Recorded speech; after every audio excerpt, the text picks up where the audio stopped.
Good evening, and welcome to the third of this year's book talks. I'm Hugh Thomas. I'm the director for the Center for the Humanities, and it's my great pleasure to welcome you on this Wednesday night. Before we start proceedings, I'm just going to go through a little bit about how we'll be working tonight, assuming I can get the PowerPoint going. There we go. The main thing here is that we are in a webinar format. And so to ask questions, we'll ask you to type them into the Q&A box. We'll be holding those up until the end of the talk, when we'll have plenty of time for questions and answers, but you can type them in at any time.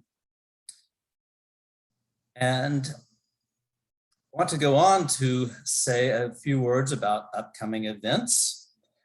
On Wednesday, November 10th, we have our fourth book talk of the year, as you can see here, by Lindsay Thomas, about her book, Training for Catastrophe.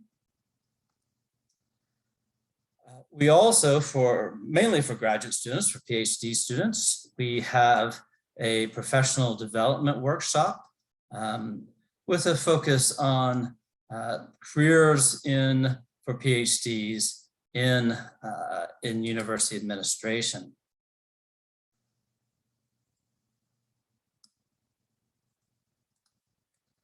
And then we're co-sponsoring with the Low Art Gallery on Thursday, November 18th, Reviewing American Impressionism, Images of the Changing Landscape. And all this can be found on our website if you want to go there and check, and you'll also be seeing it in our coming newsletters. But here's tonight's events with Allison Schifani talking about her book. And to introduce Allison, I'd like to turn it over to my colleague, the Chair of Modern Languages and Literatures, Yolanda Martinez San Miguel. Thanks, Yolanda. Thank you so much, Hugh. So tonight it is my honor to introduce my colleague, Dr. Allison Schifani. Allison's training combines comparative literature, cultural, urban, and media studies, and digital humanities. She joined us at the Department of Modern Languages and Literatures at the University of Miami in the fall of 2016 after completing her degree in comparative literature at the University of California at Santa Barbara, and a 3-year postdoctoral fellowship in digital humanities at Baker North Center for the Humanities, Case Western Reserve University in Cleveland, Ohio. She has published articles in the Journal of Urban Cultural Studies, International Journal of Creative Media Research, and critiqued studies in contemporary fiction. Her research has been recognized by a Feldman Technology Grant, the Camp Kesem Miami Magic Theater Teacher Award, and at UM, she has been recognized with a Provost Research Award, a Humanities Center Research Fellowship, and this year with a Fellowship in the Arts and the Humanities. She's one of the digital humanities scholars in Modern Languages and Literature, or MLL as we call our department, using digital humanities or her training in digital humanities to conduct critical close reading and analysis while using mapping, video remixing, and editing of artistic and archival materials, as well as digital objects. In MLL, we are all excited to see how the work in digital humanities has revitalized discursive analysis, critical editions, and the creative expansion of digital archives that support new research in literary and cultural studies. At UM, digital humanities has meant the revitalization of close reading and cultural and literary critique, and Allison is one of the leading thinkers among this exciting cohort of scholars. Allison's work combines the analysis of cities from a structural and creative perspective. She's a true believer in the power of imagination and fantasy to subvert spaces and communities. One of my favorite pieces from her work is her chapter, Flat Logics, the Critique, Temporalities, Aesthetics, and Ecologies in Electronic Literature on the Web, close analysis of the challenges confronted by close reading during the electronic era for social media, literature and culture, political movements, and the like. In this chapter, Allison proposes close reading retooled for analyzing internet text as a necessary antidote to the culture of shallowness that prevails in contemporary online and social media cultures. Flat Logic's The Critique was published in 2017 in the Bloomsbury Handbook of Electronic Literature and won the N. Catherine Hales Prize for Critical Writing by the Electronic Literature Association. In a recent essay entitled Against Resilience, Climate Capacity and the Right to the City, Dr. Schifani joins the critical movement against conceptualizing resilience as a virtue of analyzed subjects and communities, a debate that has been very central in Caribbean studies, to propose instead the more radical and transformative notions of revolt and refusal to showcase the many ways in which communities resist capitalism, gentrification, and many other pernicious forms of social. Truly comparative of genres, media, location, methods and theories. Her understanding of culture encompasses work by activists, scholars, urban wanderers, the social spaces in which we live, the imaginaries that we build to survive the current world. Her thinking wanders through the Americas, East, West, and South, Miami, Buenos Aires, and Los Angeles. The book she presents tonight is so timely. Urban Ecology and Intervention in the 21st Century Americas, Verticality, Catastrophe, and the Mediated City is a pre-pandemic book. She's thinking about raising level of waters, fires, floods, hurricanes. But as I was reading her book for this presentation tonight, I was also thinking about viruses, pandemics, Black Lives Matter mobilizations, the long summer of Black Death.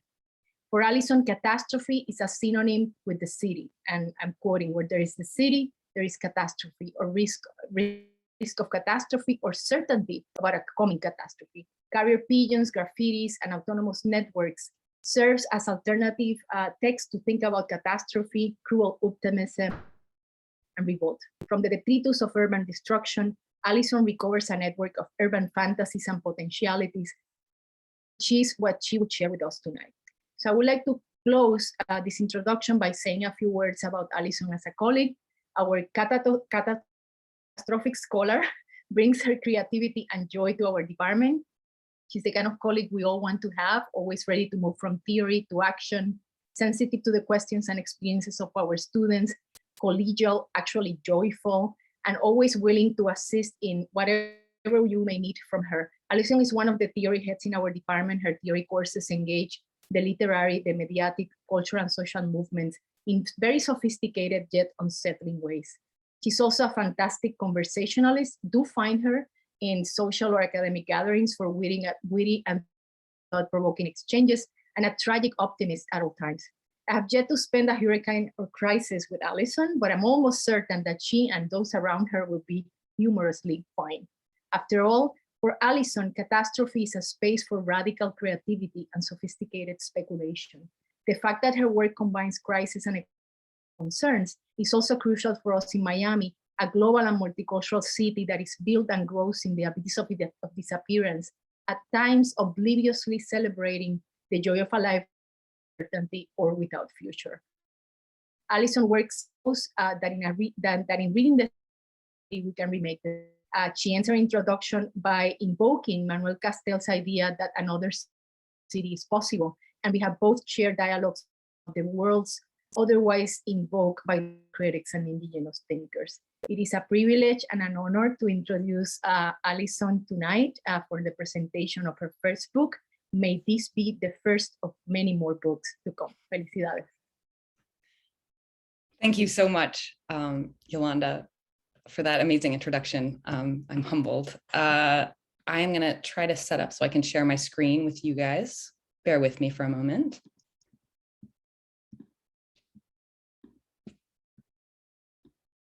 Okay, so until someone tells me otherwise, I'm going to assume that you can see the cover of my book there.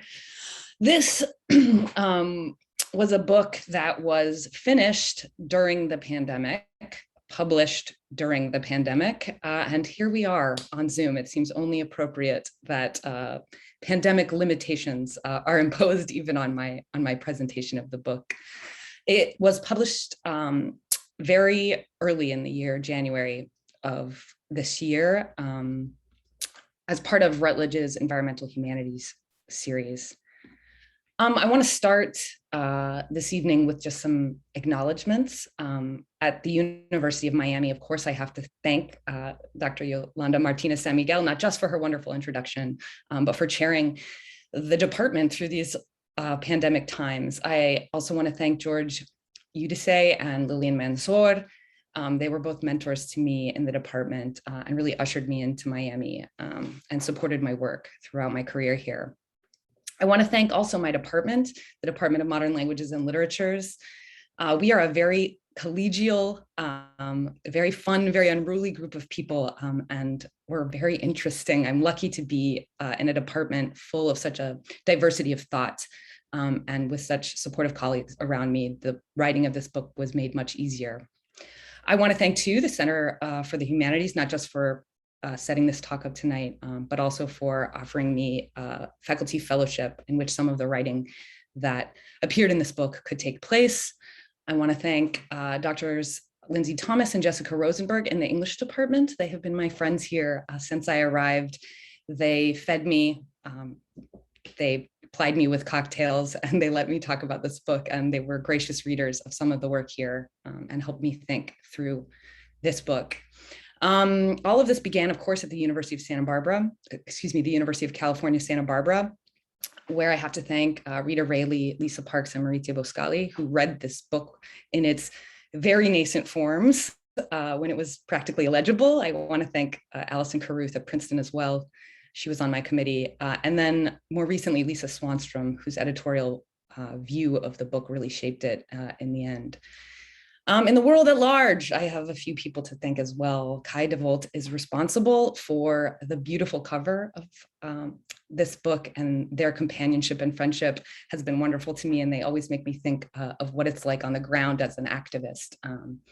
That has really shaped my thinking. I want to thank my longtime collaborator, Jeffrey Kruth, my partner, David Little, who read this book many times and had to listen to me yell at a computer screen during the course of the pandemic. So I appreciate him very much.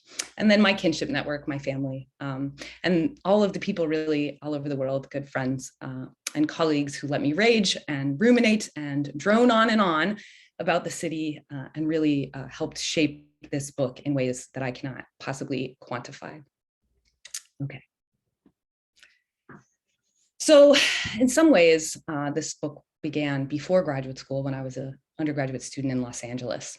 And as anyone who's spent considerable time there will know, there are these things called the Santa Ana winds, these hot, dry winds that pummel the city each autumn. Joan Didion, writing about them, wrote the following, quote, "Los Angeles weather is the weather of catastrophe, of apocalypse, and just as the reliably long and bitter winters of New England determine the way that life is lived there, so the violence and unpredictability of the Santa Ana affect the entire quality of life in Los Angeles, accentuate its impermanence, its unreliability. The wind shows us how close to the edge we are," end quote. Didion argued that the ethos of Los Angeles was in part defined by its relationship to catastrophe. And one of the underlying arguments of my book is that in the 21st century, the cities of the Americas now share something of this ethos, some relationship to catastrophe. And I'm not sure it will be particularly good for book sales, but the pandemic seems very much to bear this out. My book, of course, is not about the Santa Anas. It's not about weather, though I do discuss a few weather events, including the wildfires pictured here in Malibu, fanned by the Santa Ana winds. But more, what I talk about is climate. All of the cities I study are at extremely high risk for increasingly catastrophic events in the age of anthropogenic climate change. This is my table of contents. As you can see, I present in the book 3 case studies in 3 cities across the Americas. In all 3, I locate forms of urban intervention which play with and think through catastrophe on the ground, but also in the air. The objects of my study work against what Lisa Parks has called vertical hegemony, working sometimes in the vertical field, deploying notions of space that Stephen Graham would call not just vertical, but also volumetric. And they do this, however imperfectly, in ways that disrupt, destabilize, and work against vertical hierarchies. The three interludes that you see there in bold are places in the text where I expand some of the theoretical undergirding of these case studies, and they help me situate the objects of my study within larger scholarly discussions in urban studies, media studies, and in the environmental humanities. And I'm going to be using these three terms to sort of guide the talk tonight. I will give you kind of a global view. We're not going to get too much in the theoretical weeds, but I want to give you a strong sense of what the whole of the work is attempting to do. Here is an extremely rudimentary schematic that can help you visualize how I situate key concepts in this book. So every city, right, exists enmeshed within verticality and catastrophe. And that blue dot in the middle there is where urban sprawl, plasticity, or the plastic, and messiness exist. And in my view, as I hope I'll show you today, all of those things, urban sprawl, the plastic, and the messy, are actually positive potentialities, ways to leverage and imagine the city in the face of catastrophe, and perhaps build a different city. Chapter 2 in my book is where I land in beautiful Buenos Aires, Argentina. It's a port city, and like the other two cities I discussed, Los Angeles and Miami, it's also an immigrant city, a global city, and a highly developed and wired city. It's also a sprawling city, and in chapter 2 and the interlude that follows, I think through ways we might reconfigure urban sprawl, not just as a physical expanse and a potential urban problem, even an ecological problem, but also as a model of expansive thinking on the urban world, and even a radical reconfiguration of human connectivity on the ground in the city. The urban intervention I look at in chapter 2 is in an organization called, here, let me lift you up so you can see a little better there, called Buenos Aires Libre. It's both an organization of people, but also it's an informational network. Members of the group built an autonomous network, an informational network apart from the internet across the city of Buenos Aires. Each node in this network is built by and for its own users. And interestingly, both the network structure and the organization are horizontal, meaning the group is leaderless. After attendance at 3 meetings, anyone can have equal voting rights in the organizational decisions. They ran a listserv to which anyone could post, and they have an informational wiki about building the nodes, the history of the organization, schematics, all of these kinds of things. The network is also horizontal in the sense that it sprawls across the city and into neighborhoods, regardless of their makeup. When I was doing my field work, I visited one node at a pirate radio station that was running from a villa, a slum in Buenos Aires, and another in a very wealthy suburb. So the diversity of spaces where these nodes are built is quite wide. So Buenos Aires Libre positions itself towards catastrophe in 2 ways, really. One is about thinking about the ecological implications of networked infrastructure, which we know has enormous carbon footprint. And the group thinks about this in part by encouraging the use of junked materials, literal e-waste. Because this is a material network built by its users, it doesn't hide the implications, its own implication in the material impact of informational technology, but it understands and engages this kind of complicity in ways that I think will prove more sustainable than what we have now as the internet. The second way that this organization and network envision catastrophe within the context of Buenos Aires is to think through its politics. So it has no stated political goal or affiliation. Anyone is welcome. And the only sort of claim the organization publicly makes that has a kind of politics in it is that in case of catastrophe in which communication networks go down, be it a political censorship, a technical problem, ecological disaster, they are hoping that their own network can emerge and take its place. They see their network as a lifeline for a very diverse set of users and communities. And Catastrophe then in their framing is really an opportunity to build new infrastructure and new connections, one that's guided not so much by corporate control or governmental surveillance, but one that's built by and for the users. This is a image I took of the base of a node, which you are about to see in the next slide. Verticality in this project is embodied sort of literally, as you can see here. The nodes are built on top of rooftops, and they have to be built by hand. They're also guided. The connectors are directional antennas, so users have to literally get on top of the roof, climb on top of the tower, and then physically move the directional satellite to connect with nodes on rooftops elsewhere in the city, other nodes from the network. So building them means literally putting yourself in the vertical heights of the city. And these heights allow you to see things differently, including the local ecology, right? You're seeing birds from a different way. You can see the landscapes, green and otherwise, around the city in a different way from the heights. But because, of course, because of the horizontal nature of the organization, they push against vertical hierarchy, even as they're literally embodying vertical structures when they build their nodes. This is a map from their now defunct wiki site, which maps various active nodes and their connections throughout the city. And here's where you can really see sprawl activated by this project. So sprawl is both just a material fact of the city and one that's particularly potent and known about in Buenos Aires. But it also opens up possibilities in this project for a diverse solidarity and connection. So the more sprawling the actual network is, the more information it can share, the more users can participate.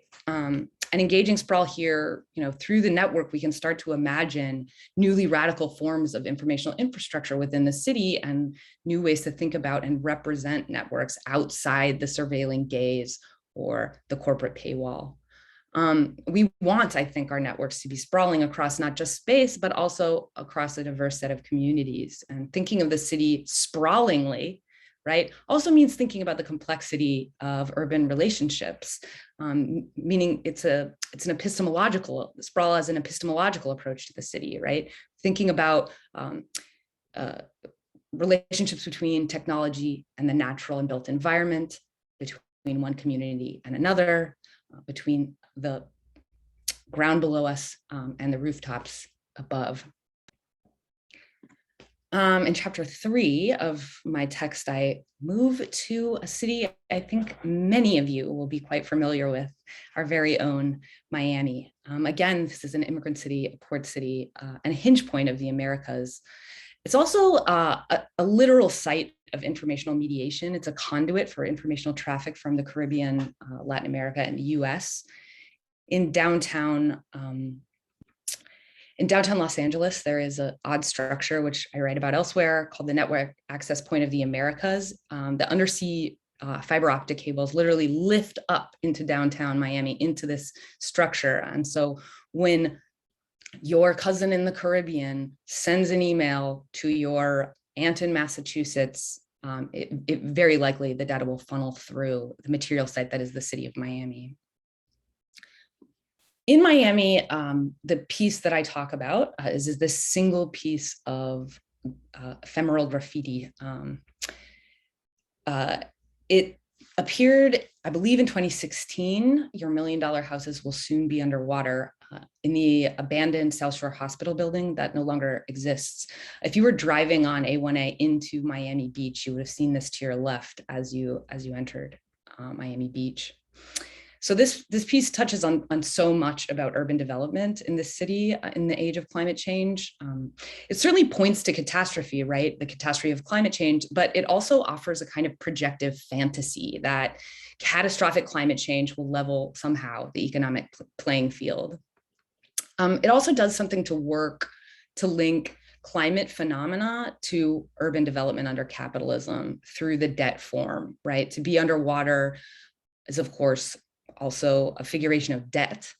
And this allows me to think through, in this chapter, climate gentrification. And in Miami, that process is, a literal vertical movement of wealthier, mostly white residents and owners into brown and Black communities of color, and whose neighborhoods are on higher ground, and who are rapidly being displaced by rising housing costs. You can think very specifically about Little Haiti, as I do in this chapter, but also Coconut Grove, the once almost entirely Black Bahamian enclave, right, which has been completely transformed by what is linked to climate change and the rising waters on coastal real estate.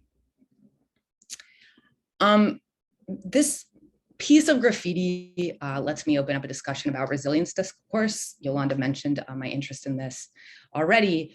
And I'm positioning myself in this book and even the work of this graffiti artist against resilience discourse. I am not, in fact, at the University of Miami, the resident expert on resilience discourse, but you can find her, Dr. Lindsay Thomas, at the next book talk hosted by the Humanities Center. And much of my thinking on resilience comes from conversations I had with Dr. Thomas. She and others point out that resilience discourse relies, emerges sort of in the post 9/11, reemerges in the post 9/11 era in the US around homeland security, and depends readily on a sort of discourse that positions the outside other, right, the terrorist, right, as a threat to a national identity. And resilience is one way to inculcate in some a neoliberal subject on the watch, right, ready forever for the impending attack. But it also relies heavily on notions of like individual flexibility and adaptation, right? It's the community or the person that needs to be resilient. And it doesn't want to point to structural things that put us at risk in the first place, right? That expose us to potential catastrophe. Resilience discourse is all over the place in Miami and at indeed the University of Miami. In my view, its aim ultimately though is to maintain vertical hierarchies, right? Like the class structure, but also like white supremacy. And for this, you could look not just at the work of Dr. Thomas, but also Kaima Glover. And I propose in place of resilience discourse, something else, right? Instead of the resilient city, I think what we need is instead what I say is the plastic city. I pick up the notion of plasticity from Catherine Malibu, who talks about brain plasticity. A big caveat here, I do not think the city is a brain. I don't think the city behaves as a brain, but I love the way that she uses plasticity. She understands plasticity,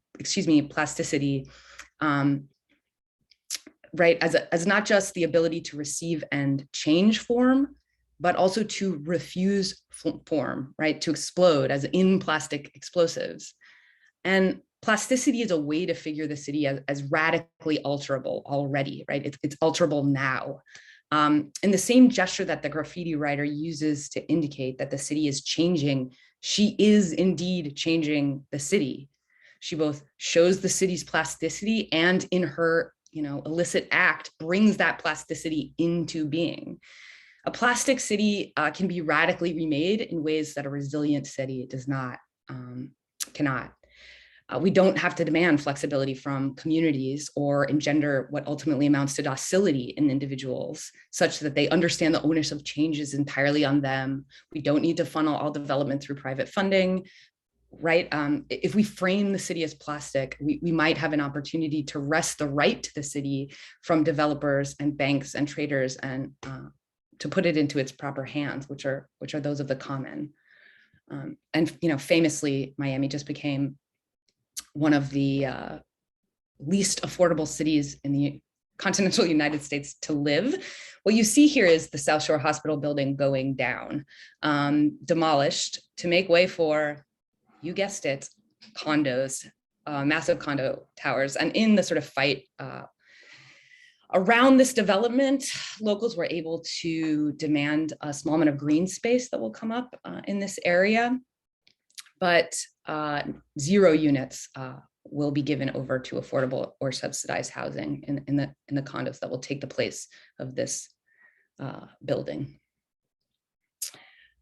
Okay, my next city and my last city is also where this book started, in Los Angeles. And you might notice that this is an unusual image of Los Angeles. It's rare, not just because of the vertical position from which the camera sits, to which you would not normally have access, but also because you never get to see the mountains against which this city developed, right? And against which it's pushing. And normally you don't get to see that because of massive amounts of air pollution, all made worse by those fires that started the talk today, the increasingly catastrophic wildfires and the lengthening wildfire season in Southern California.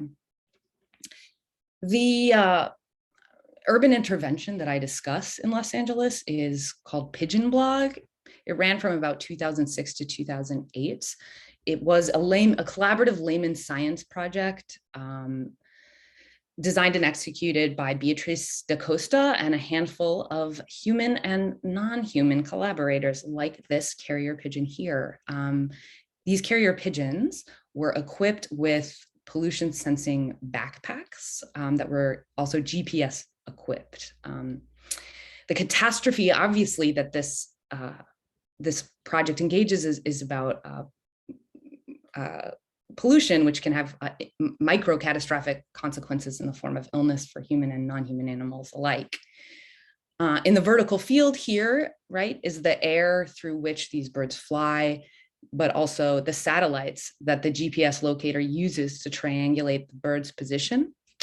It even engages extraterrestrial points at massive vertical distances from the surface of the Earth by using these satellites. The vertical hierarchies that I view this project as destabilizing are, on the one hand, the food chain. Long ago, Da Costa told me she could, if need be, actually ingest a pigeon. But the project aimed at what it called cross-species collaboration. And it really wondered about the possibility of a cross-species politics. In order,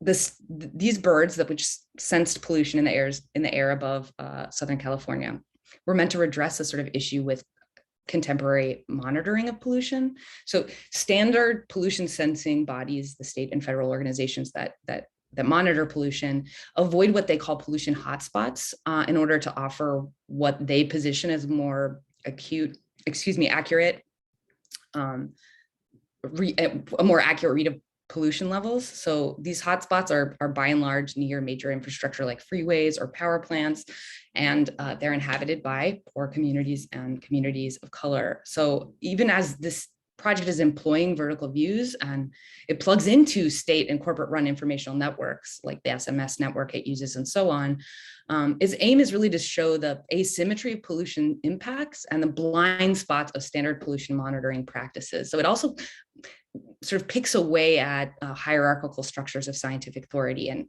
expertise when it comes to pollution on the ground. I also, in this chapter and in the interlude that follows, like to let Pigeon Blog help me think through advocating for keeping the terrain of the city and our play with and through it messy. Many of you will know that one of the towering figures in urban studies is Jane Jacobs, who famously fought Robert Moses, right, and his attempt to order the city with these massive infrastructural projects.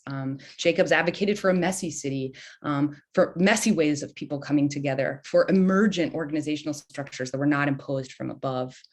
And this project is really interested in imperfect collaboration, right? Can a pigeon consent? Can a pigeon have politics with me, right?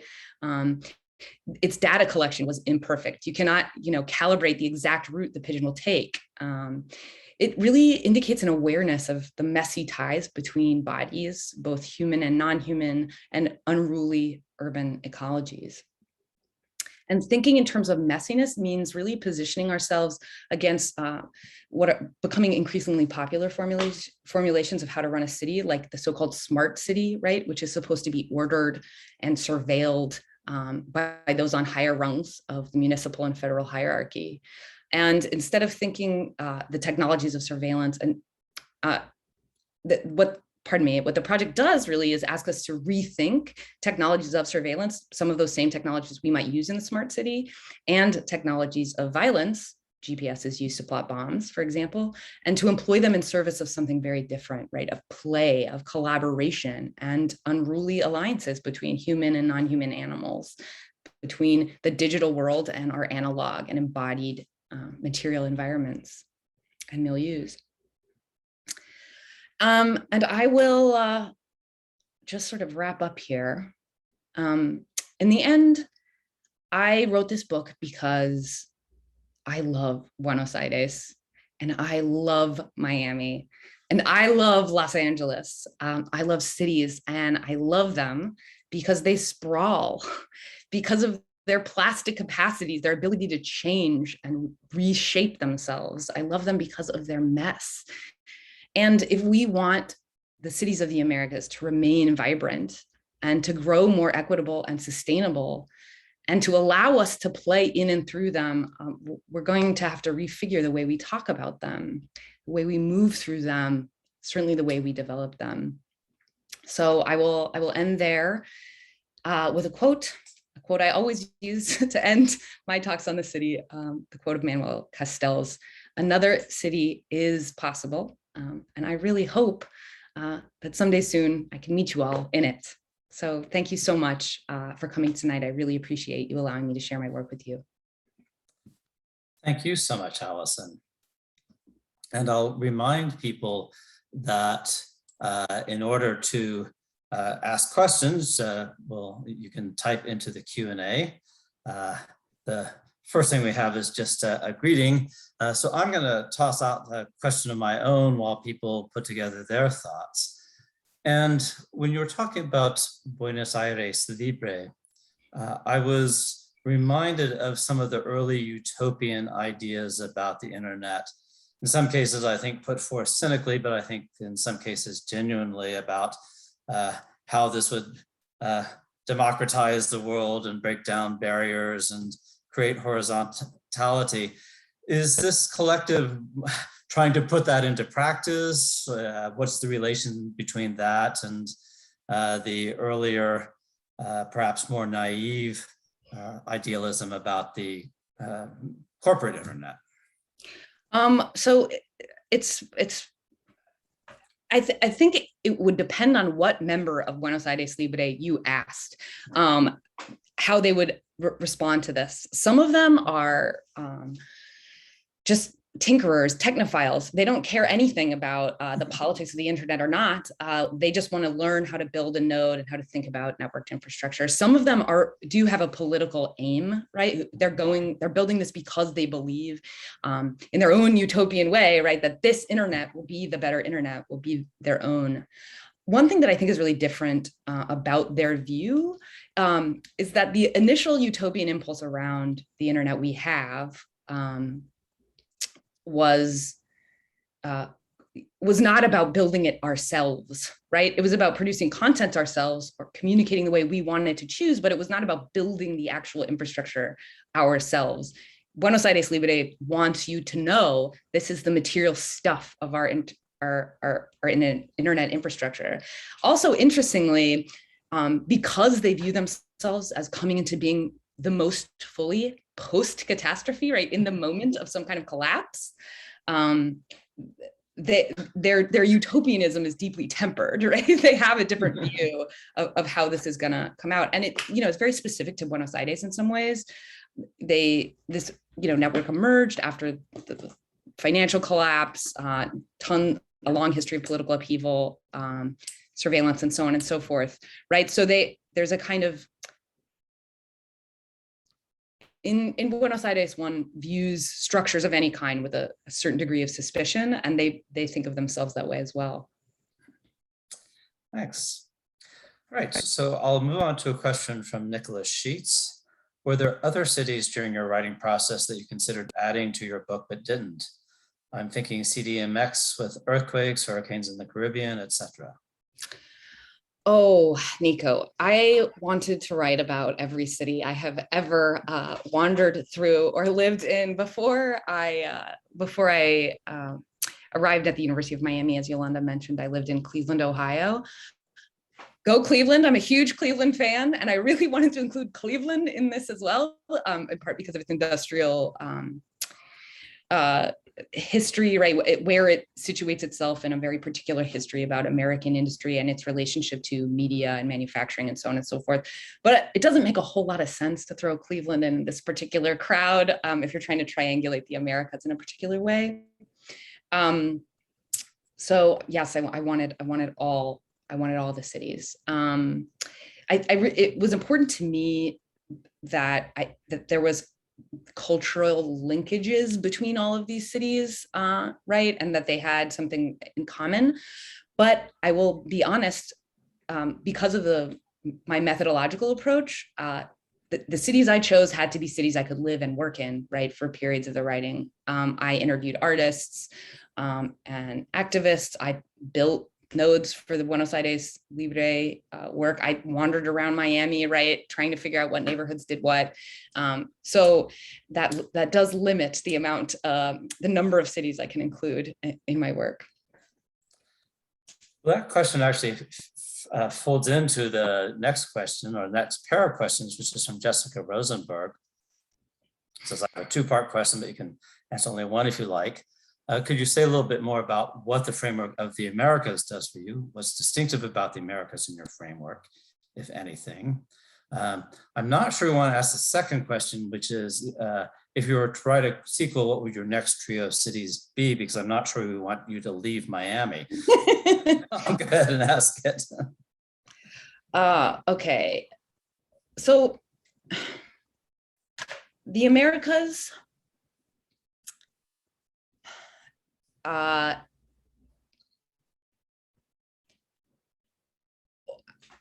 it's hard for me to frame sort of why the Americas matter to me. I mean, on the one hand, it's about a sort of like looking at something hemispherically and being able to ground a hemispheric view within the material case studies of individual cities. That was important to me as I was thinking through this book. But I also, part of the project of this book that sort of goes unstated is making Buenos Aires talk to Los Angeles and talk to Miami to indicate sort of against the Western American narrative that like somehow, you know, anything below the border is technologically backwards, right? And you know what I mean, or has like some lack of engagement in media and technology. Buenos Aires Libre is really kind of, it's building of the autonomous network. There are tons of autonomous networks around the US and Latin America and Europe and elsewhere. But often in Latin America, these are used to redress lack of infrastructure in certain communities. So like the Zapatistas have built autonomous networks. And I didn't want to like sort of repeat that kind of narrative. I wanted to say, look, Buenos Aires has very much something to say to Los Angeles, right? And vice versa, right? That we can think across these lines. So hopefully that, Jessica, answers the Americas question. My next trio of cities, I have a book planned about Albuquerque, my home city where I'm from, about a particular sort of micro history there. I don't know when this book will come into being. It will be very different than this one, but it's there. Albuquerque's on the list. Cleveland's on the list too, but I have written a lot about Cleveland just in other publications. So I'm going to throw in a question from Christina from the chat, who also says, yes, go Cleveland. In addition to the messy city, what can we learn from Jane Jacobs, and why haven't we learned yet? Well, we have not learned from Jane Jacobs because of, among other things, big tech. There is an enormous financial incentive for technology firms to tell us to order our cities. There is nothing but discourse about techno-solutionism around climate change. They want order. They want to make money off at least our attraction to order that will stave off catastrophe, protect us from catastrophe, help us rebuild after catastrophe. So I really think it's about a financial incentive there. The thing that's nice, though, even though these, big tech and the so-called smart city discourse and resilience discourse as well is so powerful, is that on the ground in our communities, in our cities, we already know this to be true, right? We love the messy city. You do not go to New York to get a Starbucks and eat at Applebee's. You know what I mean? You go because you want to walk into the little bodega or find some bar you never knew, right? In Alphabet City. Like, this is the way we travel to cities, is the way we think about cities. And certainly those people around the world who live in communities that are marginalized, they know all about this. I mean, they do not need to be told that the good city is the messy city in any way, right? Because they need things like kinship networks, right? To continue to survive in these sometimes catastrophic times. And those are messy things, right? Those are messy, unruly things. So that's a good thing. We love mess, and we can resuscitate it, right? We can work together in messy ways to overturn these kinds of bizarre, super ordered, strategic approaches to the city. Okay, the next question is from our next book talk speaker, Lindsay Thomas. Wondering if you could talk a bit about the ephemerality of the objects, projects, collaborations you discuss in the book. How does the fact that the projects or groups of folks you discuss no longer exist in the same way as they once did matter to your arguments, or does it?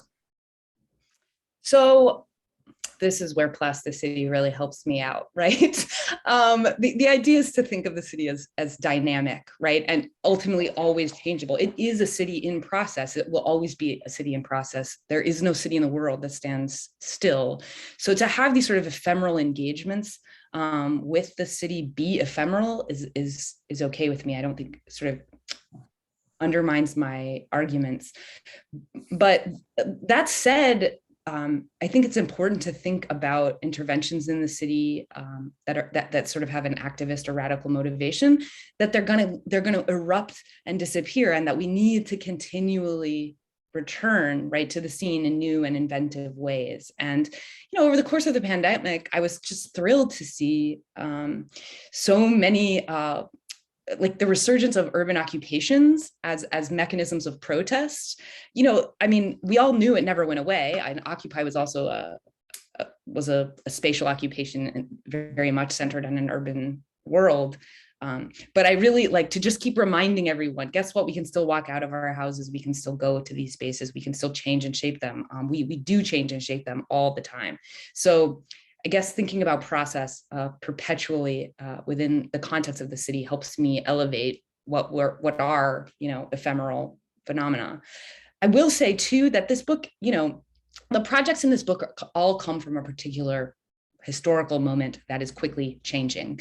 All of these interventions occurred pre-pandemic. We don't know what kind of interventions or things we're going to be thinking about, or what catastrophes are around the corner that we want to engage with. So I do think this will be a book that remains about early 21st century Americas. Thanks. We're back to Cleveland. See? One of my favorite things about Ali is how much she loves Cleveland. If you could speculate on it and how your analysis relates to Cleveland, and what the affordances of a broad comparative approach are in this regard. So you're not allowed to discuss anything but Cleveland for the rest of the year. That's totally okay with me. Okay, I think Cleveland is a magical city. It has its problems, and those problems are very different from the problems we face, say, in Miami, or California or Buenos Aires. But it is a magical city because it bears with it this like very real traces of its long gone history, right? I remember the first time I drove into Cleveland to like my apartment, I like crested a hill, and there was the Acetylor steel plant still pumping out, plumes of smoke right next to like my cute little hipster neighborhood in Tremont, right? So the kinds of juxtapositions you can get in a city like that, a mid-sized city, particularly in the Midwest, are really compelling to me. And they ask you to think differently, like think geologically, metallurgically, right, about urban space. So that's what I'll say about Cleveland. But can you repeat the second part of the question for me? Yeah. I think I can, or maybe I can see it here. What are the affordances of a broad comparative approach in this regard? Well, okay, Cal, I think that I don't think there's another way to understand cities and how they operate than broad comparative approaches. And you don't, luckily, have to take my word for it. Henri Lefebvre, a grandfather of urban studies, was very expansive in his view of what kind of phenomena we could find in cities and how we had to think about them. And this has only exploded even in media studies, right? You could think about Nicole Starosielski's work in Media Hot and Cold, which is just now emerging, right? She's talking about all kinds of things, including geology, right? Including environmental concerns around storing media. She's talking about like vast networks, like all of these things are very much present in different ways in different cities. And so I think if we want to get a handle on what a city is, what it does, and how media works within it, or how it is mediated, the broad comparative approaches are the jam. That's what I think. Okay, so next question is from Sam Johnson, who says he's also not a fan of resilience discourse. Goes on to say, I've been thinking about degrowth as part of the solution. How does your notion of plasticity engage ideas of degrowth, managed retreat, etc.? How does plasticity. How does plasticity in your idea of sprawl challenge capitalist growth and sprawl? Sam, thank you very much. I am working on a piece now about retreat and resilience, managed retreat and resilience. So I'm still in my process of thinking about what that is. I will say this, retreat is very tricky to talk about in terms of climate change, because thus far, much of the sort of material and push towards managed retreat has been asking very particular communities to manage their retreat and not others, right? I have, you could think of indigenous communities in Louisiana, for example, who they are sort of being asked directly, and sometimes even internally want to, but they're the ones retreating, right? The Miami condo developers are not retreating. So I think we want to think about retreat. I think we will have to think about retreat, especially in Miami, but I think we need to do so with caution, right? Because of the very concerns you're expressing here. Capitalism gives certain people power to stay and certain people ability to go in totally different ways than it does other people. So plasticity and sprawl are meant to be provocative in the sense that plastics, right, is very much like a sort of uber capitalist object in some ways, right? Barth wrote about it. Sprawl, right, uber capitalist object in its explosion of cities and so on and so forth. And my aim here is to retake plasticity, retake sprawl, and refigure them against capitalist logics. So one of the things that plasticity is great about is that the capitalist logic of endless growth, and perpetual deferral of the catastrophe, we can develop here forever, right? Because we will always make money. Plasticity tries to, in the book, work against that by suggesting things like explosion, explosion of rage, explosion of activism, revolt, etc. And again, sprawl, right? I think if we reactivate it against the grain of urban development under capitalism, has a similar capacity. And of course, I'm using those terms very much on purpose because they are leveraged also by capital. So the next question is a joint question from Hema and Pam. After they say, congratulations for an excellent book and talk.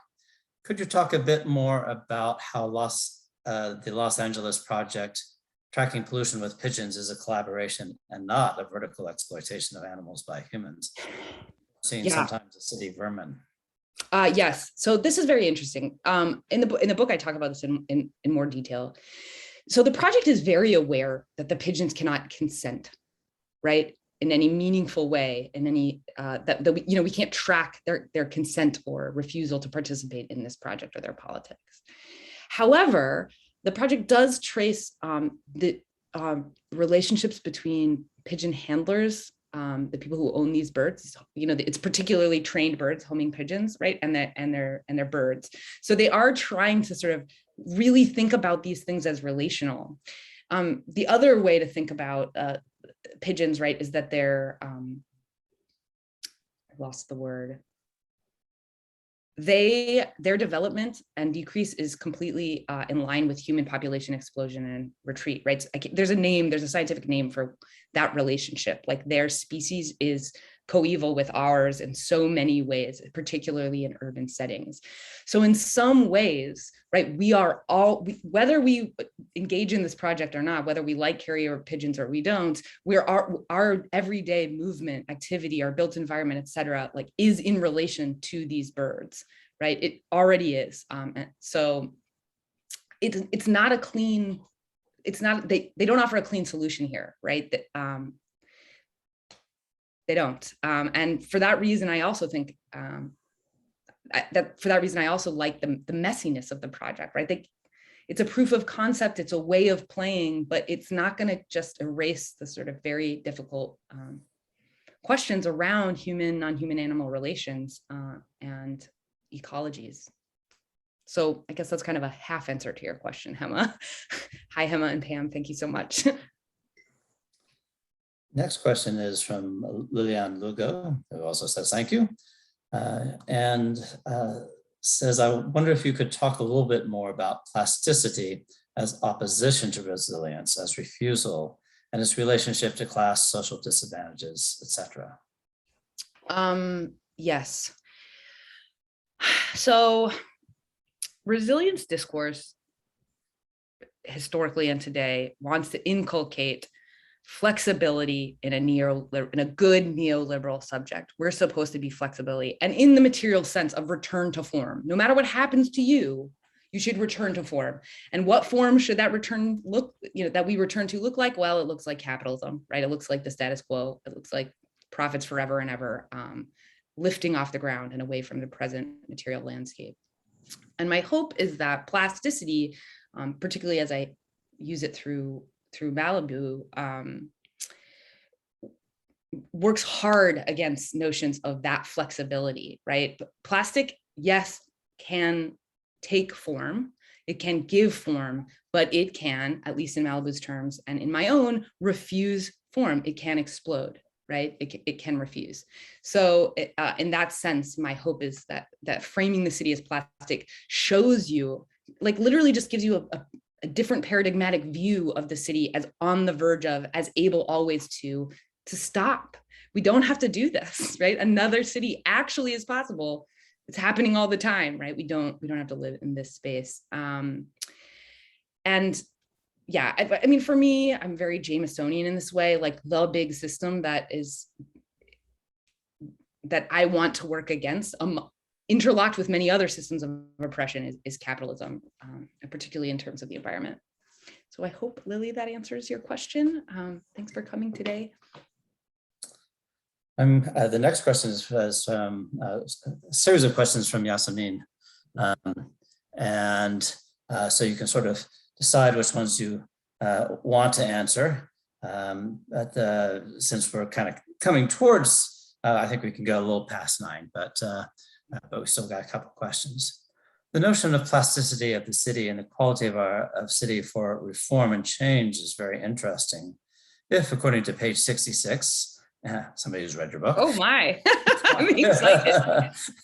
We assume that plasticity directly contradicts rigidity. I wonder what your thoughts, what are your thoughts about cloud cities? Is it Balahis or Balajis? I'm not sure, is one of the ones who is behind this idea. And do you think this desire for plasticity has led some of us to support this idea of probably independently, fully digitally grounded cloud cities? I guess so I'm not familiar with the particular person you're talking about around cloud cities. I assume, Yasmin, that you're talking about like virtual cloud cities. And if that's the case, well, you say fully digitally grounded cloud cities. If that's the case, I think the real key here is to like understand the infrastructure that builds a cloud, because it is not ephemeral. It is very much on the ground, under the water, in the air, right? It circulates around the globe. Metals that we use to make the technologies of information that we use in exchange, right, have to be mined somewhere, right? It's deep within the earth. It has a geological time as well as the presentness. So I would just suggest that we sort of fight that. One of the things about plasticity that's also useful is the way Barthes ruminates on plastic. In line with the way that we might be afraid of plastic now, plastic, while it can explode and change, also has incredible staying power, right? And so we want to think about what we want to stay in the urban environment and what we very much don't, right? You could think of, I mean, I talk about this much more extensively in the book, but I'm not sure I totally answered your question, Yasmin, but hopefully I got close. And then the last two questions, which I'm going to do in reverse order, are by K. Joseph Messina. The second one is you questioned Kayama Glover. You mentioned Kayama Glover. I'm wondering how her work is in conversation with yours. And then the other question, which I love, because I'm always thinking, why didn't somebody ask me the questions I wanted? But anyway, I'm wondering, what is the question you wish you were asked about this book? So I'll let you answer the Kayama Glover first, and then pick your own second. So the way that I talk about Glover's work in my own is to talk about the figuration of Haiti. And she's talking about Haiti, the island. I'm talking in the book about Little Haiti, and the way that Little Haiti is being developed, being talked about, the way that Haitians show up in a lot of the reports on resilience metrics in Miami. So there's a way in which her work is directly talking to us, right? The difference is that the other is not out there anymore. The new other, right? That Westerners can consume, even within the context of the city, like is next door. And so, I don't talk about. I talk about the way that resilience frames race in this. Resilience discourse frames race or refuses to frame race in the city. And I use Glover to think about why that matters in the context specifically of Miami, vis-a-vis her work on how resilience gets framed in the Afro subject, right? Resilience comes up very often when white Westerners are consuming essentially disaster porn, right? About African and Afro subjects elsewhere, right? And that is, of course, exactly the opposite of what we want and need if we want an equitable, legitimate way of being together in all our diversity within the context of the city, and particularly the city of Miami. So not a very nuanced answer to your question, Kay, but hopefully I got a little bit there. And as to the question I wish someone would ask me about my book. Oh, this is tough. You guys have asked such great questions. I mean, I got asked about Cleveland, so who could be sad about that? There's no Cleveland in the entirety of the book, but I got to talk about it anyway. I guess